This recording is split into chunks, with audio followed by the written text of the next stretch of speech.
এক ব্যক্তির জমি বছরের পর বছর দখল করে রাখার অভিযোগ হচ্ছে মাফিয়াদের বিরুদ্ধে। সুরেশ রবিদাস নামে অসহায় সেই ব্যক্তি বর্তমানে পিডব্লিউডির জায়গায় অস্থায়ী আস্তানা করে দিন চালাচ্ছেন। মালদার ইংরেজ বাজারের নিমাস রায় এলাকায় অস্থায়ী বাসিন্দা বিষয়ে লরি চালক সুরেশ রবিদাস বলেন, মালদার হাবিবপুর থানার মনসাডাঙ্গা এলাকায় তার একটি পারিবারিক 24 কাঠা জমি রয়েছে।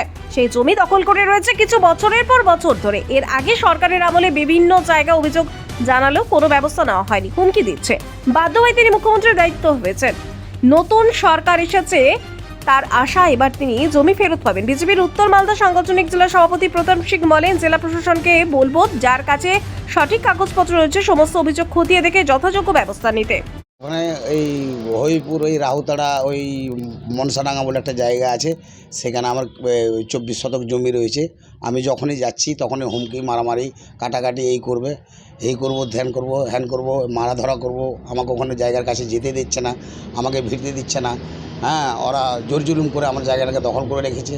এটাও আমি এখানে ফুটপাতে দোকান টোকান করে সাধারণভাবে কোনোরকমভাবে পেট পালিত করছি। আমার যে কোনো সেরকম সমর্থ নাই। আগে সরকার ছিল, তাতে কোনো লালিশ করা হয়েছে, তাতেও কোনো সুরাহা হয়নি।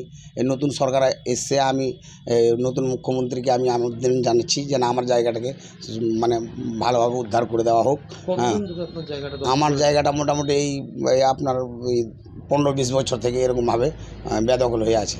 বলছি, ওখানে গেলে কি হতে পারে? আপনি উদ্ধার করতে গেলে কি সমস্যা হবে? ওখানে যেতে গেলে মারধর, হুমকি, এই কাটাকাটি, মারামারি, এই লাঠি লাদনা হবে।